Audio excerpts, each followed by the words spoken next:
Hi, welcome to the third and final lab, and today's is about earthquake-resistant structures. And by the end of this, you're going to be able to design and construct a spaghetti marshmallow model to test the solutions for earthquake-resistant buildings. Now, to do this, you're going to need mini marshmallows. I used a total of 94 of these, some spaghetti, and for my spaghetti, I used a total of 51 pieces, but I did break mine into smaller pieces and I counted by the stick just so that it would fit better with my structure.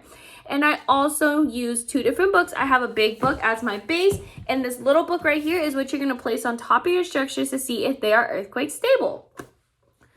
So now what you're going to need is you're going to have to build two different structures. That first one needs to be a minimum of a 2x2 square, which you guys will see in my video. But do not use tape. Don't try to reinforce it with any extra thing like tape or using maybe double or triple spaghettis. You want to keep it as basic as you can, because the point is I want you guys to see what a earthquake resistant structure will look like and what one that isn't will look like. And then you'll see that it won't stay. And then after, you'll build your second one similar to the one I constructed. You can change it however you want, but the goal of it is that this book is going to be able to sit flat on it without it falling or shaking. So now I'm going to go ahead and insert my clips of me completing it. After you guys watch that, we'll go ahead and wrap up the video.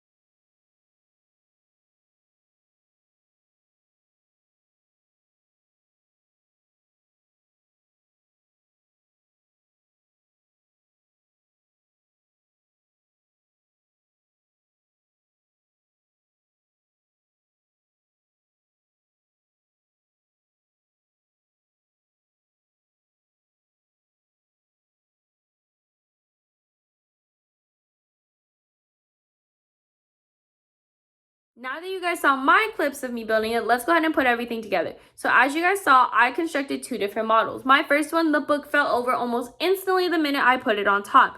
And that second one held my book up without moving or any kind of help.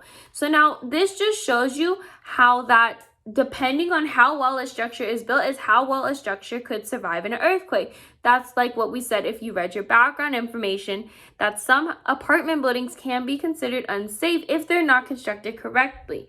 Now, this is important, especially for us here in California, because we're on a fault line. So we could get an earthquake, and we want to make sure that our houses and our homes are safe and it causes less damage in the cities that we live in. Thank you so much for watching, and I'll see you guys in the next one.